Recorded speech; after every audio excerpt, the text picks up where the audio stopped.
Ako si Emiliano Dayaw, tawag nila sa akin Emil. 53 years old, taga Novaliches. Kaya napunta ako sa Cali dahil kasi naging pasaway ako sa mga kapatid ko, sa mga anak ko.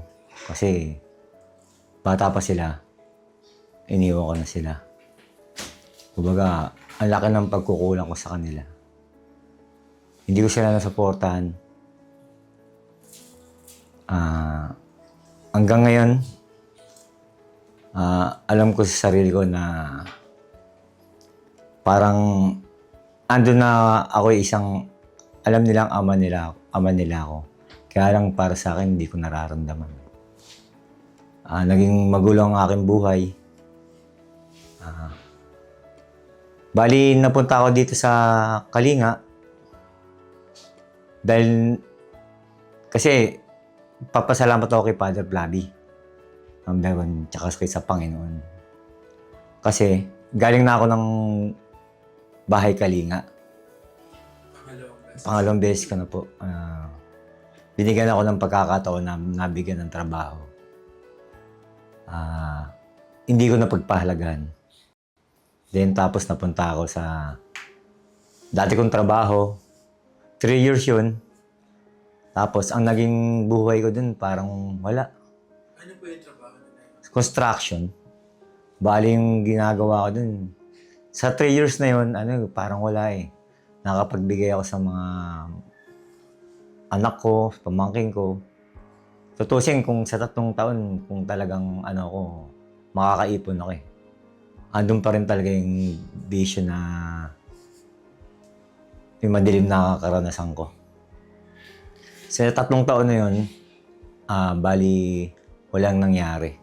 And then, nagkaroon na ako ng problema. Kaya, itong mga Pasko, mga Pasko, papasok ng January, bali meron akong, yung foreman namin na may kapatid, yung asawa ng kapatid niya, dahil nagbebenta ng drugs. Bali, kasi medyo ako kasi kapatid eh. Pinagbenta niya ako. And then, pumunta ako doon sa amin. Pagpunta ko doon sa amin, pinaano ko sa pamangking ko. Pinabenta ko. Kulang na lang siguro sa mga 10K. Pagbalik ko kasi pumunta na ako sa sa pamangkin kong babae. Yung nagkita kami ng pamangkin ko si Romel.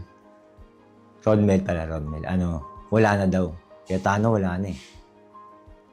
Yung talaga ko sa amin talaga, Kuya Tano. Sabi ko, patay, sabi ko. Nag-isip na lang ako.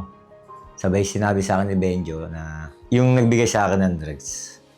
Bali yun, kailangan ko ng pera. Sabi niya ganun. Binila ko na siya.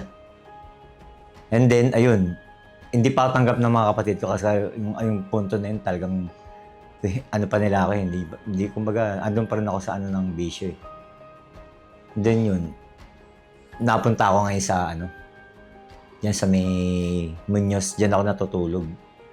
And then mga January siguro, lampasan ng bagong taon, mga kalahati. Napunta ngayon ako dito sa Kalinga. Nandun yung kabats ko si Gary, yun nagpapasalamat na kaya lang wala siya. Sabi humingi akong pagkain, binigyan naman ako.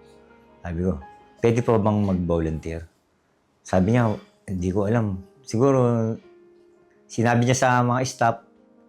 Tapos and then, pabalik-balik ako nun. Yun na. Kumbaga, papasalamat ako kay Diyos. Tsaka kay Father Flavi. Tsaka sa mga staff.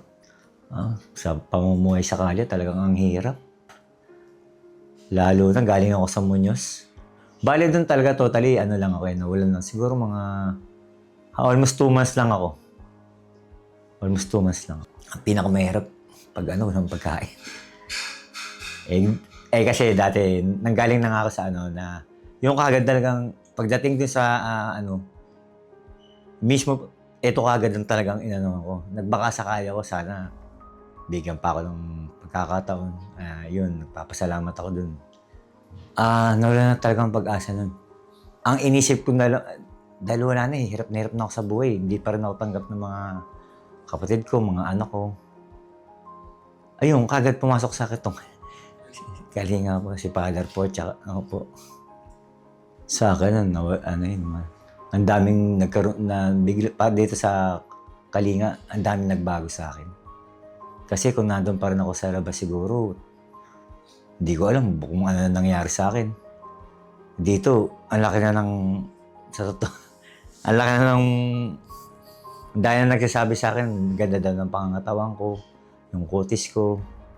Talagang tong pagbabago ko para, siguro ito na yung muli na, kasi masayang-masaya ako dahil kasi nakakausap ko yung mga kapatid ko. Sabi, oo po, kumbaga sabi nila, tuloy mo lang yan. Yun, sabi nila, sabi ko nga, kung pwedeng pumunta dyan, open na daw sila na makausap nila ako. Masaya-masaya ako, sir. Dahil kasi tinanggap po nila ako eh. Ang hirap po, sir. Ngayon tanggap ko na. Kasi dati kakatok pa lang ako. Pag nakita na ako, sabihin kong pangalan ko, wala na eh. Babagsakan na ako ng pinto po.